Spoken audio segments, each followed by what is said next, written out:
ভুড়ি রান্নার আগে যদি এই কাজগুলো করেন তাহলে কিন্তু ভুড়ি থেকে একদমই বাজে গন্ধ বের হবে না, আর রান্নার স্বাদও দ্বিগুণ হয়ে যাবে।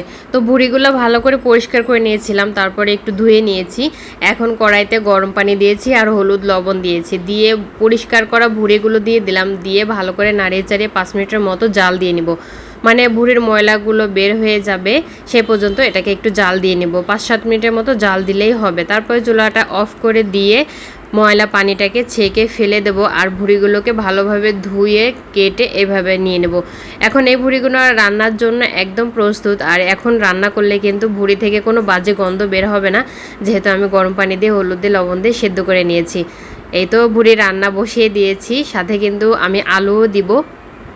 যেহেতু বাসায় বাচ্চারা আছে, ওরা তো আর ভুড়ি খেতে পারে না, ওরা টুকটাক আলুই খায়। তো কিছু আলু কেটে নিয়েছি। যাই হোক, সবাই ভালো থাকবেন আর আমাদের জন্য দোয়া রাখবেন। আল্লাহ হাফেজ।